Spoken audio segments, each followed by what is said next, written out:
Bonjour et bienvenue sur Walking Tour 360. Je me trouve aujourd'hui en Allemagne, toujours à proximité de la frontière belge, pour vous faire découvrir la belle ville de Koblenz, ou Koblenz, c'est un peu comme on veut.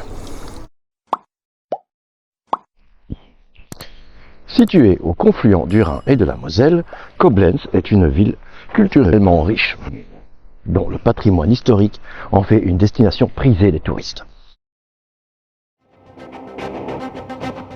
Voici ma partie préférée de la ville, la vieille ville.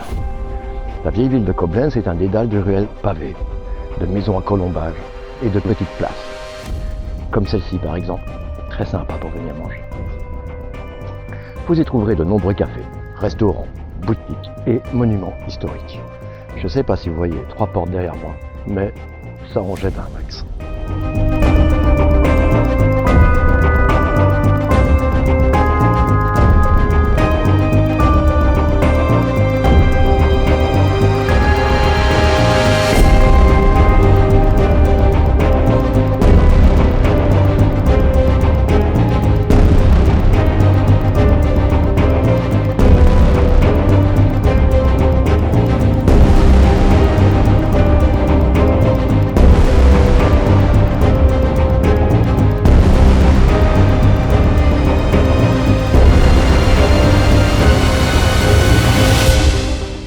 Deutsche Eck, c'est l'un des sites emblématiques de l'Allemagne.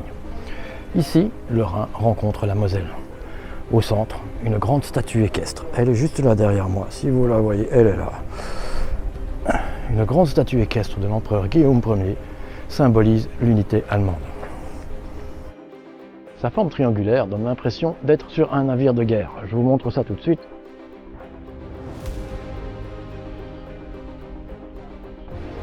C'est un lieu de promenade prisé, un excellent point de vue pour observer les bateaux sur les 2 fleuves.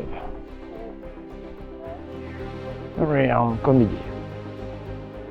La vue depuis le Deutsche Eck est particulièrement impressionnante avec la forteresse d'Eberstein en toile de fond. Juste là.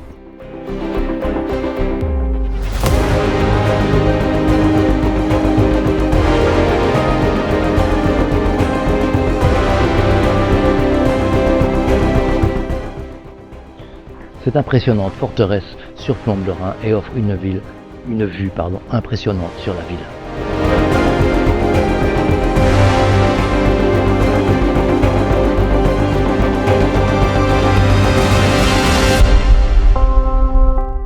History Soul, ou Historic Column, ou colonne de l'histoire, est une fontaine, une colonne qui raconte l'histoire de la ville. C'est assez original et je trouve ça génial. Je vous la montre tout de suite. La basilique Saint-Castor. C'est l'une des plus anciennes églises de Koblenz. Cette basilique romane date du 9e siècle, plus précisément de l'an 836. Cette basilique a été le théâtre d'événements historiques importants dans l'histoire de l'Europe, notamment les négociations initiales du traité de Verdun, ce qui divisa l'empire carolingien de Charlemagne entre ses 3 fils, et ce qui a redéfini ainsi les grandes lignes de l'Europe d'aujourd'hui.